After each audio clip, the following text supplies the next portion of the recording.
Hello and welcome to GameSack. It's time once again to take a look at some arcade games where the home port is actually the better version of the game. Now, this doesn't mean the arcade game is bad at all, it just means that, well, it's better played at home. Anyway, we'll start with a game that I think a lot of people, or at least some people, don't realize started in the arcade. Hey, come on over, have some fun with Crazy Taxi! Crazy Taxi from Sega was released to the arcades in early 1999. This runs on the Naomi hardware, which is very similar to the Dreamcast console. Yeah, I've played the arcade before, and yeah, I happen to randomly have 4K footage of me playing available. That's totally normal, what? Ho ho ho, it's 4K footage of playing Crazy Taxi! Anyway, the concept for this one is simple. After you choose a driver, you have a limited amount of time to pick up a passenger who are always standing around in the colored circles. They demand to go one place or another, and you need to get them there, and the goal is always marked with green lines. The arrow will point you towards the goal, but it's not always the best or fastest way. And speaking of faster, the faster you can get them to the goal, the more money you make. Most passengers don't like it if you hit other cars and obstacles in the way, but many passengers really like the thrill of catching air and doing crazy things. I love how lazy all of these dumbass passengers are. Like seriously, they spend huge bucks to go somewhere that they could literally walk in less than 2 minutes. I mean, you're seeing this, right? Hey, it's Lazy Taxi! Oh, that's dumb. Also, the better you do, the more time you'll get, but eventually you'll run out. This game is nuts, and it's pure Sega. The soundtrack from The Offspring and Bad Religion definitely adds to the vibe of the game, and I can't imagine it not having that. But that's just because I'm used to it being there, you know? Sadly, that means I can't play too much of this without my dumb voice covering it up, or I'll get copyright snagged. Come on! You lousy drummer! Time's up! Time! You suck! Crazy Taxi! Crazy Taxi came to the Sega Dreamcast the next year. And look at that, it looks pretty much identical. They did change a few small HUD elements around, but that really doesn't matter. If you're really peeping those pixels, you'll notice that the draw distance is slightly less since the Dreamcast doesn't have quite as much memory as the Naomi. Oh, and there's some slowdown here and there as well, but it's pretty rare. Other than that, it's the same game, even all of the music is here. So what makes it better than the arcade? Well, they actually added a lot to this one. First and foremost, you can choose to play by the arcade rules or a set amount of time which eliminates the need to score passengers before the time runs out. There's also the original mode. This is a completely different map than the arcade mode, but it takes place in the same city. Things are much more spread out here. This mode more than doubles the amount of content compared to the arcade. But that's not all, there's also the Crazy Box. This is a large set of challenges with specific tasks for you to complete. They can be anything from making a long enough jump to popping all of the balloons in the allotted time. And when I say challenges, I mean it because most of these are not easy. They're definitely doable though. Crazy Taxi has also been released on other consoles where the overall product is still better than the arcade, but I'll always be partial to the Dreamcast version here. Time bonus! Didn't expect to get here so fast. Everyone knows about the 1981 Nintendo hit Donkey Kong. Everyone also knows that this is the first game that Mario appeared in, even though he wasn't named Mario yet. Anyway, you're rescuing Princess Peach or Pauline or whatever because she just keeps getting kidnapped. There are 4 different types of stages to play here with different styles of obstacles. I've never personally been all that great at this one, but regardless of that, it's always been enjoyable to play. Now supposedly, you can cheat at this game if you play it on MAME, or at least that's what I've heard. I'm playing on MAME right now and I'm still sucking, what's my deal? Anyway, if you're 100, you probably remember lots of good times with this one in the arcade.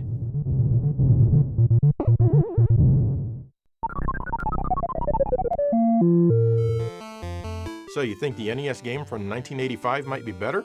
No, it's missing one of the 4 levels and also some of the animations.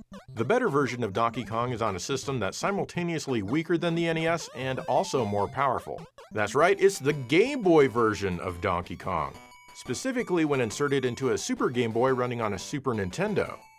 This was the first Game Boy title to be enhanced by the Super Game Boy, and it came out in 1994. Because of course that's what gamers in 1994 wanted, a game from 1981. Anyway, this adds a small hint of color and a border around the screen. This game features all 4 levels from the original Donkey Kong, though cropped in a bit because of the smaller screen. You also get a cool new jump move. So all 4 levels, a new jump plus a cool border? Wow, it's already better than the primitive arcade. But that's not all. It uses the Super Nintendo sound processor for Paulina or whoever it is to yell I love that they added some reverb in there. The arcade was way too weak and sad to have any voices. So, there you go. Way better. End of review. Oh, wait. I almost forgot. After you beat those 4 levels, Donkey Kong grabs your woman and kidnaps her again and goes to all new levels. He hides behind locked doors, and in order to follow him, you need to get the key in each level and take it to the door. To grab the key, you just stand on top of it and press the B button, just like in Super Mario 2, you know, the good one. That's right, this Donkey Kong adds another button for you to press. This is truly the future. Basically, these new levels are a puzzle game with you needing to figure out how to get past the enemies and the obstacles. You can pick up and throw most of the enemies to get them out of your way. Don't worry though, there are still plenty of ways to die. And you might die a lot while your slow brain, or at least my slow brain, figures out each room. And some of these levels feature scrolling, which had not even been conceived at the time of the original game. Well, I mean, it probably existed, but the OG game certainly didn't do it. Every 4th level, you get to battle Donkey Kong in a round that looks like it belongs in the original game. But of course, once again, these are all new. You just need to make it to the top to your woman. Some of these actually have you performing violence on Donkey Kong himself. You can save your game after any of these Donkey Kong matches. And you'll want to, because there are 101 levels here, more than a match for the arcade game. There are a few simple bonus games to help you earn a bunch more lives as well. Even if you play on the regular Game Boy, it's still way better than the crusty old 1981 game. Sure, you lose the color, that wicked sweet border, and the vocal cries for help, but everything else is still here. Nintendo did a great job George Lucasing this game, and you should definitely check it out.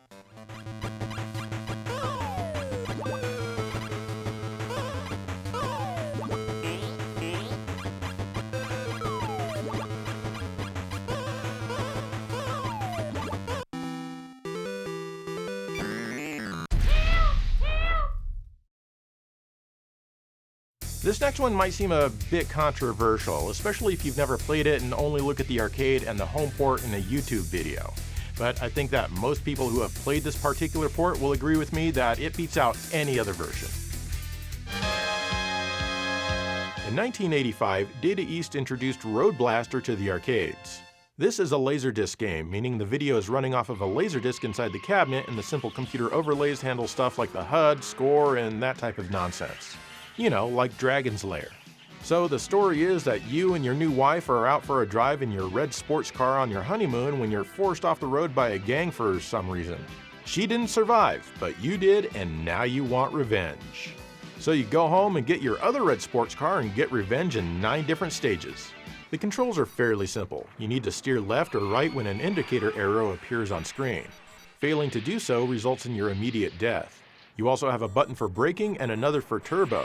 Failing to use these when prompted results in your immediate death. Moreover, there's a giant crosshair on screen that moves back and forth. When using your turbo, you'll sometimes need to hit enemies in a specific area inside of the on-screen brackets. Failing to aim properly results in your immediate death. This game is an absolutely wild ride, and it often does feel like you're actually in control. I'm not a fan of the giant reticle though, as it's a bit distracting and covers up some of the animation, which was done by the same people who did Transformers the movie. They did some other stuff too, but Transformers the movie was the good one. Yeah, I can hear you guys reacting to that. This is the best Laserdisc-based arcade game by leaps and bounds. Dragon's Lair can suck it. Road Blaster is where it's at.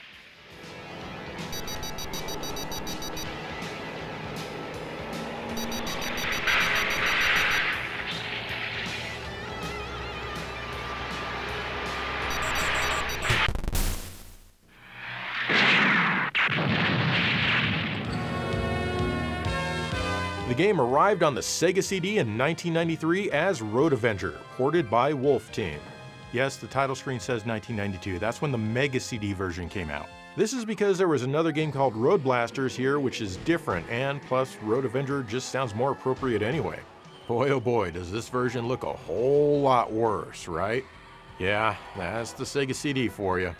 But Wolf Team did their best to clean up certain areas, so it's not quite as grainy as something like from Digital Pictures. But yeah, it looks rough. However, it plays perfectly fine. Hell, it even plays better than the arcade. The timing is much more forgiving in this one, but make no mistake, this game is still quite challenging. A few of the instant death scenes have been removed, and that kinda sucks. But one good thing that they removed is the floating reticle and the associated gameplay. Oh, happy day. They now place the turbo and brake prompts higher so you can keep your eyes on the action and appreciate the craziness of the game more. Lastly, they redid the sound of the entire game from scratch, except for the opening reveal of the car. It's now in binaural stereo, and although it's not CD quality, it still sounds fantastic.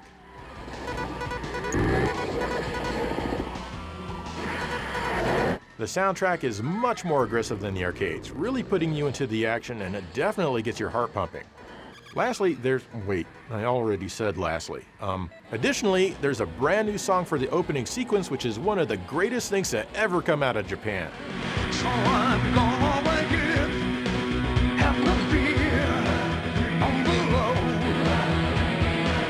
You want you to make it, no matter where, on the road. It's done by the Japanese band Jaywalk and it's in English, but there's a Japanese version of the song if you play a copy from that region. It is incredible. This game is so much more fun than any full-motion video game should ever be. As a result, it just happens to be the best FMV game that ever was or ever will be made. You can have your night traps and your sewer sharks and your Tomcat alleys. Road Avenger is the real deal, and it puts them all to absolute shame. It's just too bad about the video quality here. This one was released on other platforms that can do better video quality, but they all still have the underwhelming arcade sound. They also tend to have less forgiving controls. Many ports still have that dumb reticle. I wish that this port right here could get re-released on something more modern with great video and audio, and the only thing added is the missing instant death scenes.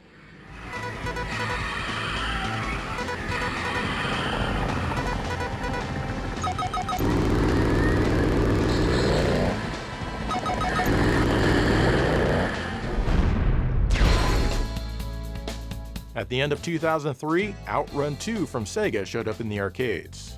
This is an outstanding update to the 1986 original that was almost 20 years old at that point. The premise of this one is the same: race your Ferrari through 5 tracks to the goal. There are 15 tracks total, but you get to choose which one you want to go to next at the end of each track. Can you make it to the 5 different goals and see all 5 endings? It also added a drift mechanic, which is a fun and easy way to handle the long turns. But believe it or not, it didn't end there. There's also a heart attack mode where one of your girlfriends asks you to do things like drift or maybe drive over a certain color, things like that. Doing this will earn hearts and she'll rate you at the end of each stage. There's also a time attack mode, but whatever. Overall, this was an outstanding update to the original. Drift more. Let's go! Yes! Woohoo! Oh yeah! I got chills. Outrun 2 came home exclusively to the Xbox the next year. This was because the arcade was based on a similar hardware architecture, so that made porting it a breeze. Sumo Digital handled the port, and they brought this game home with some class. Right away, you can see that they added some widescreen love. And yes, it offers a wider field of view, and the wideness isn't achieved by cropping the top or anything dumb like that. The game looks just like the arcade, which is to be expected. However, this version does drop some frames from time to time. Back then it wasn't a huge deal, but we still noticed it. I was just amazed to be playing a game that looked this good on a home console. The heart attack and time attack modes are still here, of course, and that's good. But this also features a challenge mode where you can unlock more cars and other bonuses. This challenge mode is kind of similar to the heart attack mode where you need to impress one of your many girlfriends by doing specific things. However, there are 101 different challenges to defeat here by the time you're done. Anything less than an A grade is a fail, and you're completely worthless. Just look at this beating I'm getting because she had to settle for a guy who could only get a B. I totally deserve it, too. I'm sorry I couldn't do better than a B. This mode will eat up a lot of time, and it definitely adds to the package. One of the things that you can unlock are bonus tracks. These are all 4 tracks from the Sega arcade game Scud Race and all 3 tracks from the other Sega arcade game Daytona USA 2. Each track is only a single lap though, and they're all stitched together. That's a pretty cool bonus since we couldn't get those actual games at home back then. You can also unlock the original Outrun arcade, but don't forget to flip your TV back to 4x3 mode. This is a super cool bonus that nobody can complain about. Though, for some reason this port doesn't show you if you're in high or low gear, and you do need to switch gears here. Why doesn't it tell me what gear I'm in? But again, you can't complain about it. Overall, this definitely exceeds the arcade in most ways. Of course, later on in 2006, Outrun 2006 Coast to Coast came to everything except Nintendo consoles. Sorry Nintendo, no Outrun 2 for you, for whatever reason. This one adds the 15 extra tracks from Outrun 2 SP, which was the 2004 arcade update to regular-ass Outrun 2. It also has lots of content to unlock and is a fantastic game. They downgraded some of the effects and the anti-aliasing a bit in this one so that the frame rate is more constant. But only pixel peepers like myself will really notice any difference. It doesn't feature the cool bonus tracks or the original Outrun, but it's still overall better than either arcade version of Outrun 2.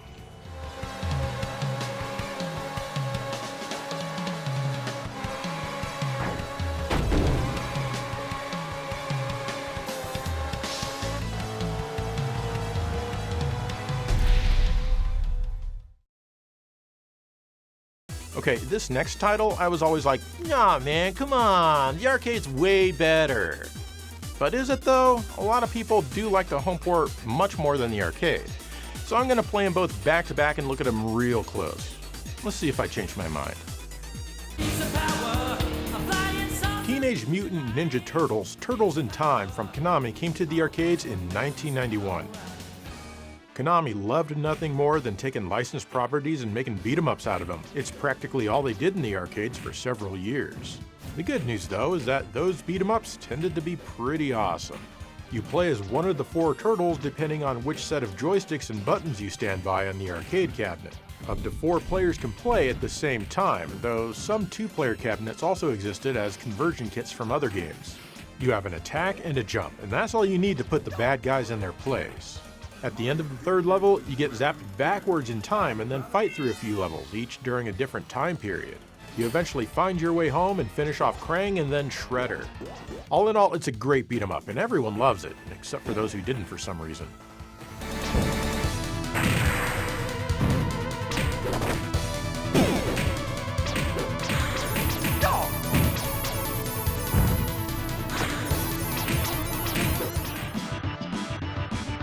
It came out for the Super NES the next year as Teenage Mutant Ninja Turtles 4 Turtles in Time, or Teenage Mutant Hero Turtles in Europe because ninjas are way too scary for them.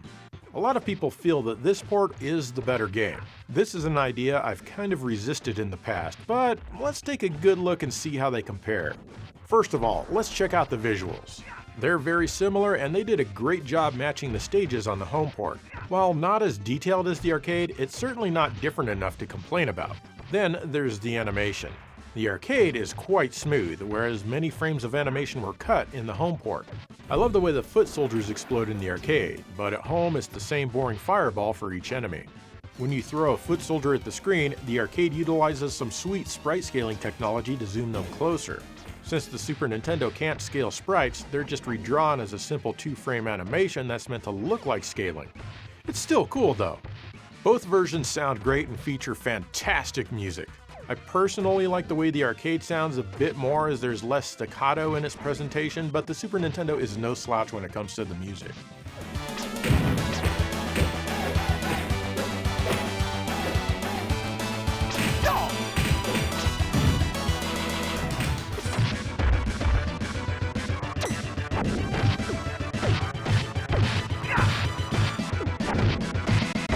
And due to the graphic and sound differences, that's kind of the reason why I resisted the idea that the home port could actually maybe be better. The arcade has tons more voices, and they sound much cleaner, but honestly, the lack of many of the voices in the home port is kind of a blessing. Ooh, I feel seasick. The Turtles will often say the same thing over and over during their arcade gameplay, and it's nice to finally play a version where they shut the hell up. I do miss some of the boss voices though. I'm going to mangle you green slime balls. Now, let's talk gameplay and content. The first 2 levels play out pretty much identically. When you get to the sewer surfing, which is level 3, things are a bit different. In the arcade, the level plays as any other, with you fighting various enemies, but you're all on hoverboards or something. In the home port, everything looks the same, but the enemies take one hit to kill, and it's more of a see how many you can get type of level rather than needing to defeat every enemy. It also adds a boss fight with the Rat King at the end, who isn't even in the arcade game at all. In the arcade, you go back in time at the end of this level. On the mighty Super Nintendo, you instead go to the Technodrome. This level wasn't even in the arcade game. It's a multi-tiered level as well. You have this part, which you're seeing here. Then you go to the elevator stage. Every self-respecting beat-em-up needs an elevator stage. Konami was probably like, hey, we forgot to put an elevator stage in there. Let's make sure to put one in. Then there's the boss fight with Shredder. This is a really cool and innovative fight scene where you need to throw enemies at Shredder to hurt him. It's quite unique. No other game has done anything like this before. Speaking of this, throwing enemies at the screen is now an actual move that you can do. In the arcade, it seems to happen randomly. You don't control it at all. So that actually adds something to the gameplay in the home version. The bosses and the stages that follow have been changed. In this stage in the arcade, you fight Cement Man. In the home port, he's been changed to Slash. Okay. In the next stage, you fight Toka and Razar at the end, at least in the arcade. But for the home port, they were changed to the old standbys of Bebop and Rocksteady. That's probably because Toka and Razar were already the bosses in the first part of the Technodrome stage earlier in the game. After you beat Leatherhead in the Old West stage, you get transported all the way to the future. In the arcade, this stage once again plays like any other. You're just floating on weird pod things, similar to the sewer surfing level. But on the Super Nintendo, this same stage is now presented in God's gift to planet Earth, Glorious Mode 7. And it plays more like a bonus level similar to sewer surfing in this same port. One hit to kill the enemies, and it doesn't drag on so long. Both versions still have you fight the full body version of Krang at the end, but wouldn't you rather do it while Mode 7 supplies your brain with an infinite amount of dopamine? Then at the final boss fight, Shredder has been changed to Super Shredder to more closely match the second Turtles live-action movie. Overall, after digging into both versions, I do feel that the gameplay feels a bit tighter at home, and I love the extra move allowing me to toss foot soldiers at the screen. So yeah, I think I'm gonna have to go with the Super NES port over the arcade if I had to pick only one. The ultimate version, of course, would be the Super Nintendo game with the arcade's graphics and some of its audio.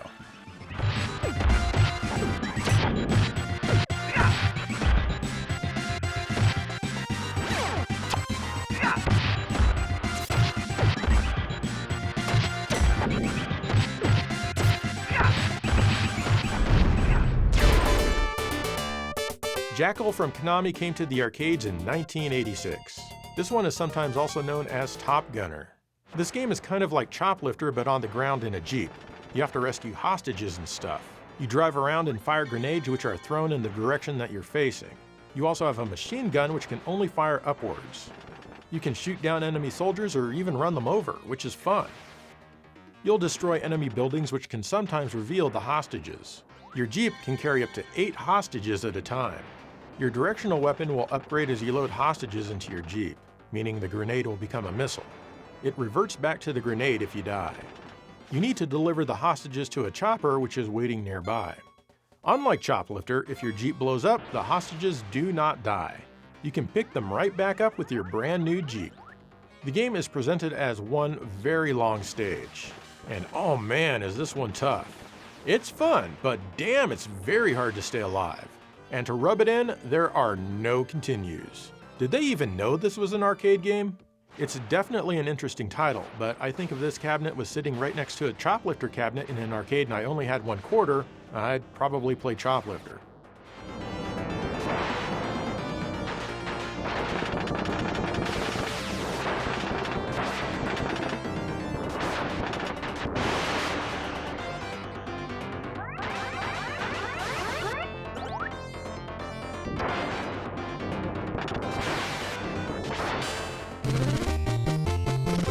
In 1988, Jackal came home to the NES.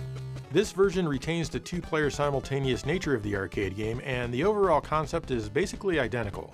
Hell, even some of the stage layouts are very, very similar.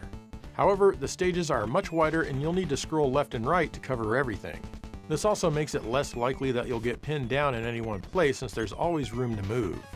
In this one, your Jeep seems to be able to hold an unlimited amount of hostages. If you die while carrying them, all but 4 will die with you. If you're carrying 4 or less, then they'll all survive. The game is no longer one continuous screen, but it's now divided up into 6 areas. New to this one are actual boss fights at the end of these stages. These are pretty fun. After you beat them, you get to see a cutscene where the guy points at a map and says, "Here?" That's awesome! Overall, the game has been rebalanced and it just feels a lot better. It's definitely not an easy game, but it's certainly less ridiculous. Oh, and there's actually a continue feature here. You'll have to start at the very beginning of the stage you died on, but hell, at least it lets you continue. I also prefer the music in this version compared to the arcade's rather shrill sounding music.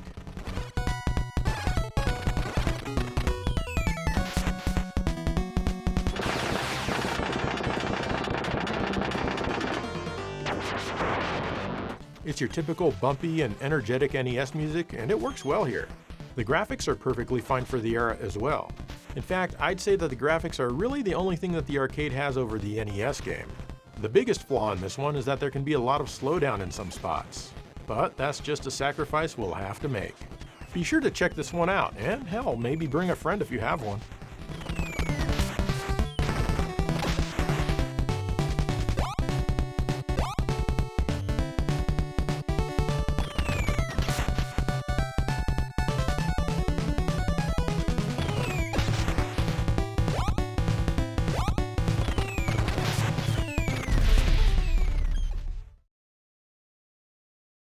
Okay, I've got 2 more examples to show you today. Did you ever think that a Model 2 arcade game would be totally obliterated by a Saturn port? Actually, I don't think anyone's ever had that thought. This is Daytona USA from Sega, which arrived in arcades in 1994.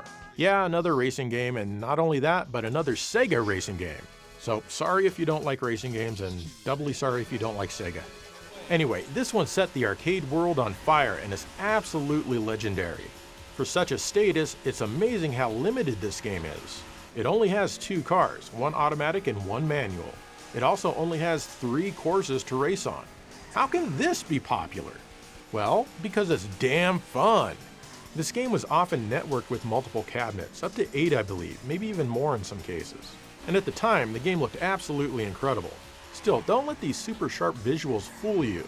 The emulator I'm using renders the polygon graphics at my screen resolution, so the actual game really isn't this sharp. It still did and does look fantastic though. Add to that the crazy music that sings to you as you race, and you have a winner that stands the test of time.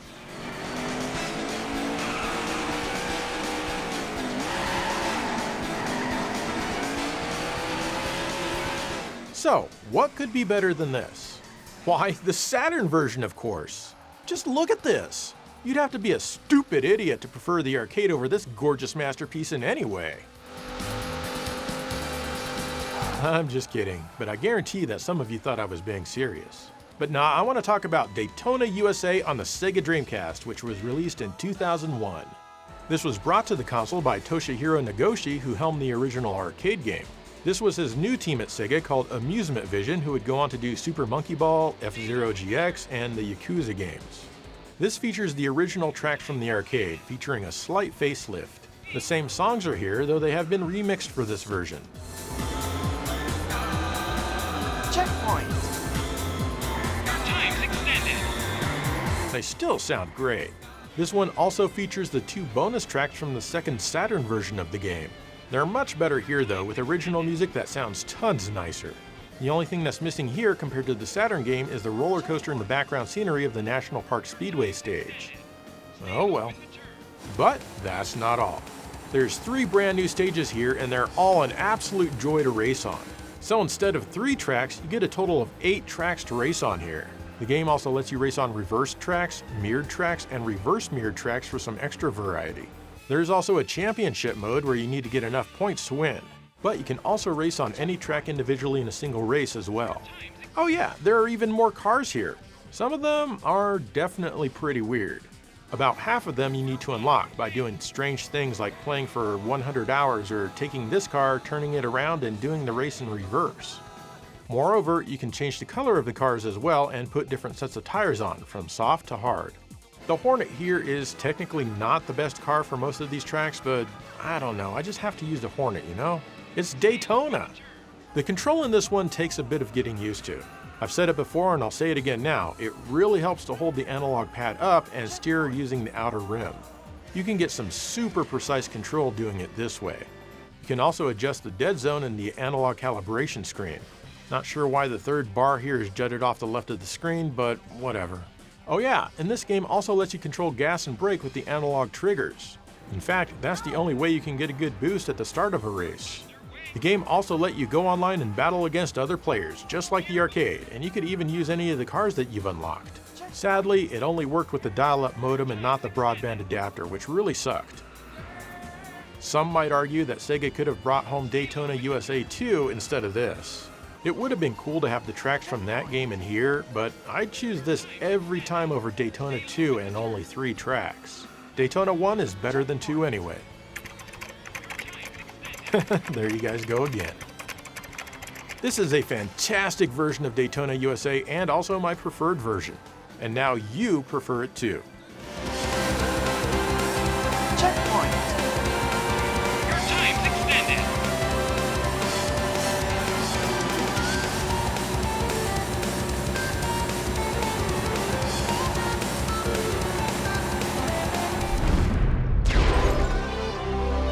Soul Edge from Namco was released in the arcades at the end of 1995. This is a one-on-one 3D fighting game that runs on their System 11 hardware, which is basically a slightly beefed up PlayStation. This is my own arcade PCB here, you're not looking at MAME or anything like that right now. Anyway, this is a great game and it's the first game in the Soul Calibur series. It's weapons based, so each character has an edged weapon in this one. Even the Nunchaku guy has blades on the edge of his sticks. It also adds the ring outs from the Virtua Fighter series. You can choose from 8 different characters, 9 in the version 2 of the game, which I don't have. You'll fight them all, including a doppelganger of yourself. Below the life bar is your weapons gauge, which goes down when you block. If it depletes, your weapon will break and you'll lose it for the rest of the round. Fortunately, I don't block, not if there's a dedicated block button, which there is. The 9th stage is the Pirate Cervantes. He is the 10th stage in version 2. Good luck with this guy. The difficulty absolutely hits a brick wall here. The other stages in the game aren't super easy or anything, but there's not much in the way of ramping difficulty on the way to Cervantes. Still, the game is quite enjoyable otherwise, and it features some great 3D graphics for the time. I like the time of day changes that happen as you fight. The music is quite fitting as well.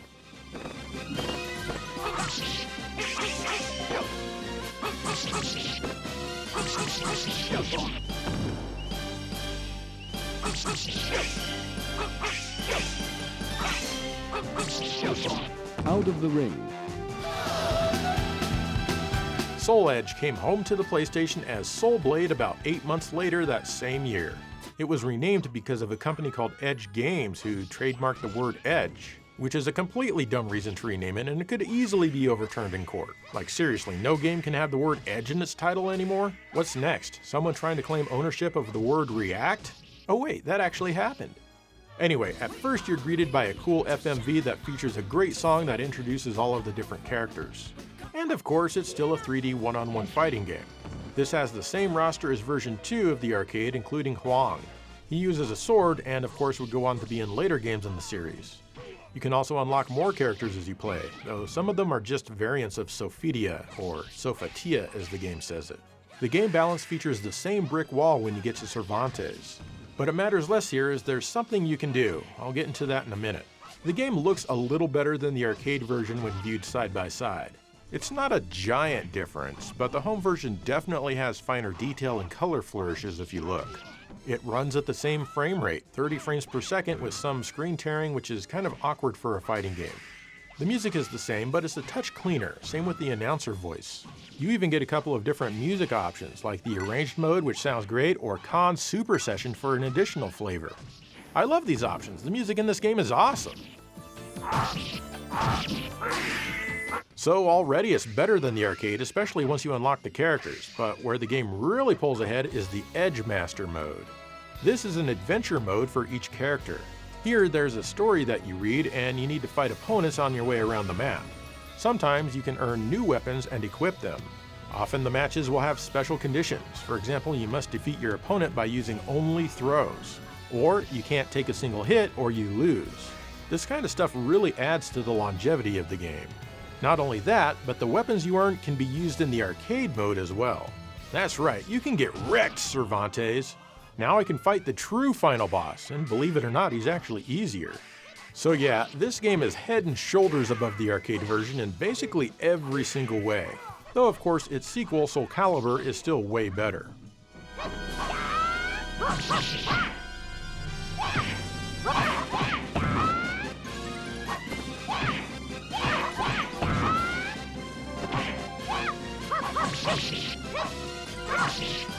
Time's up. You lose. And there you go, several more arcade games that are just better experiences at home. Now, these episodes are really fun to make, but I can only think of a few more examples like this. Not quite enough to fill an entire episode, I don't think.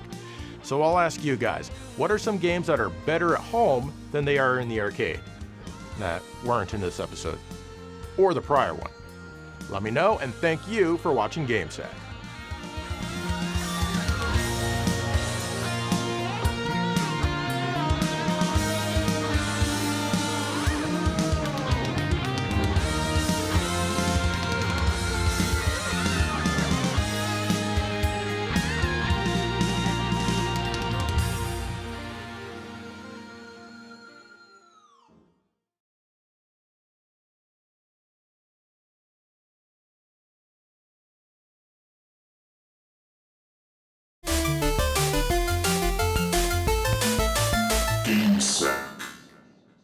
Hello and welcome to GameSack. I'm Joe, and with me as always is Hulk Hogan. I love being on GameSack because it's the best show. Hey, it's me, Joe, again. I'm different in every shot because AI doesn't know who the hell I am.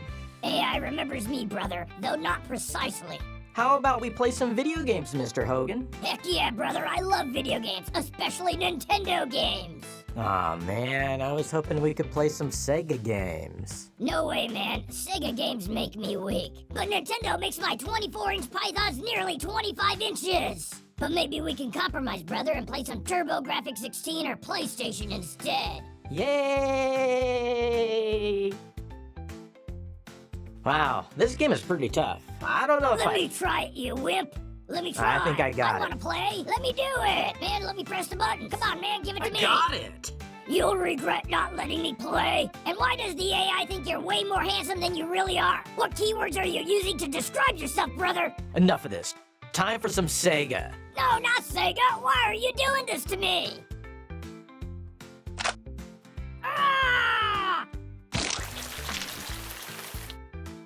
Oh! Get wrecked, Hulkster.